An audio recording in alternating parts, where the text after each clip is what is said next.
sure there's a lot of things that you stress out about. Almost half of women say this stresses them out too. Is it merging into traffic, getting older, or opening group texts? The answer is your number of the day. If your job is stressing you out today because people just keep piling more and more work on your plate, Chris felt that way too.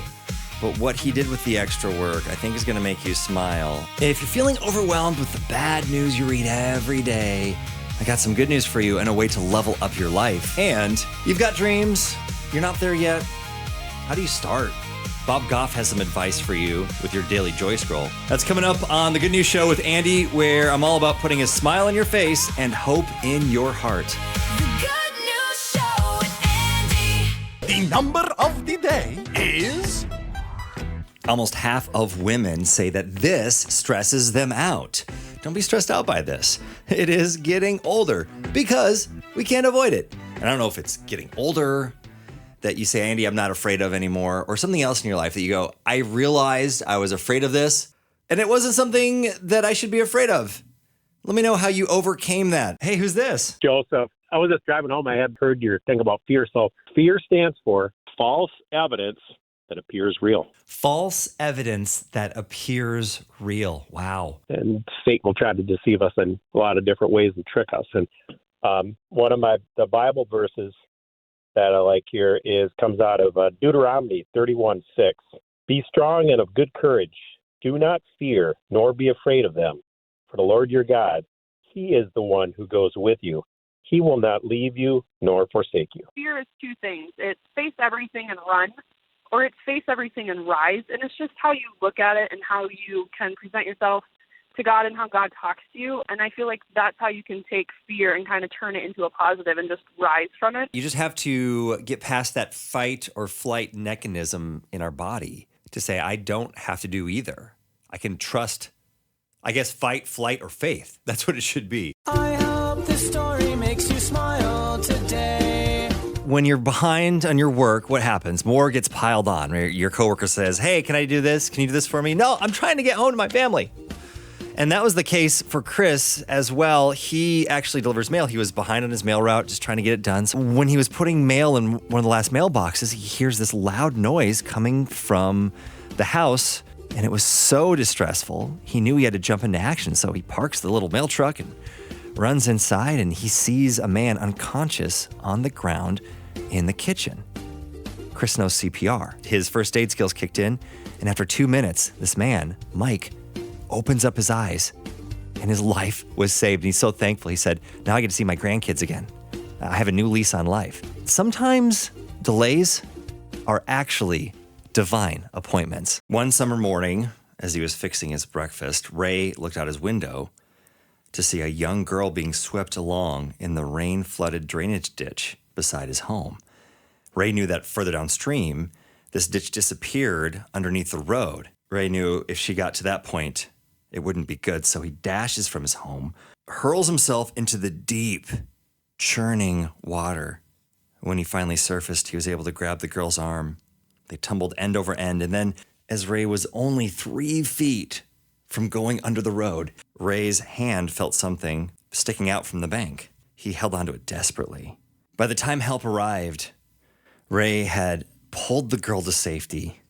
Both were treated for shock, and Ray was shocked in more than one way. Ray couldn't swim, but he let his courage respond to the need that he saw, not the fear that he felt. You are awesome. They show you grace when you don't floss as much as you should. They catch problems before they become painful, and they make it possible to enjoy your favorite foods for years to come.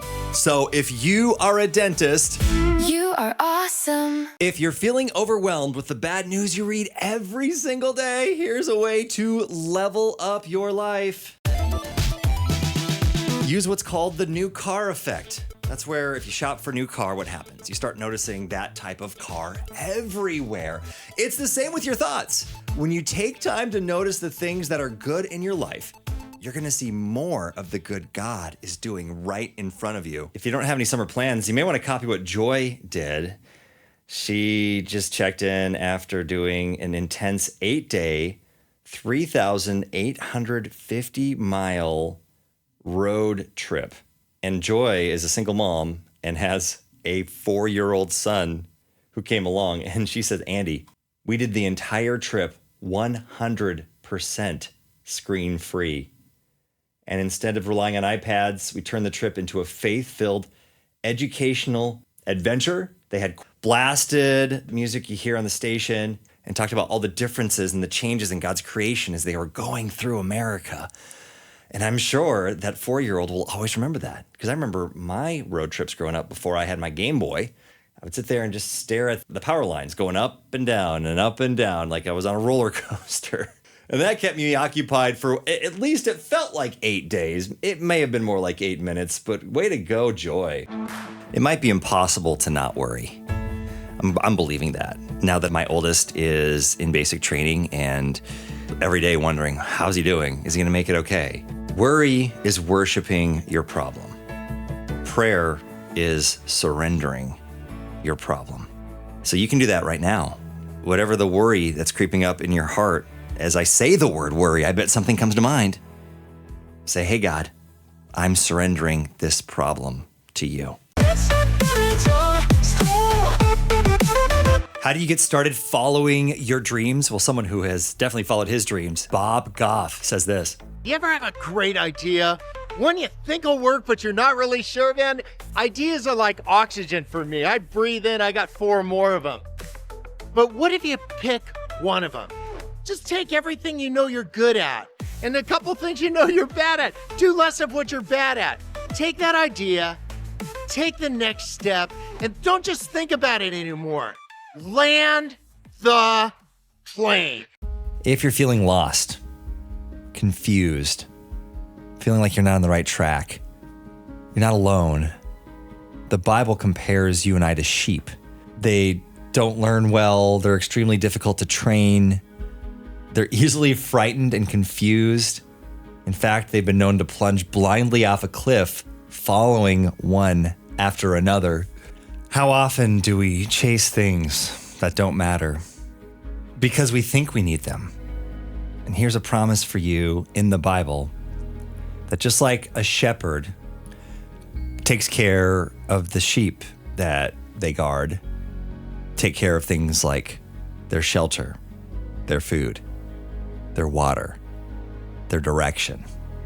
Same promise is for you and for me in the Bible, that the Lord is your shepherd and you have everything you need. You were talking about sheep and how it's not exactly a compliment. Yeah, it's funny that the Bible calls us that multiple times. A friend of mine in college, she was raised in rural North Dakota on a sheep farm. And she was at my college and she goes, you know, in the Bible where it calls it, it's not a compliment, guys.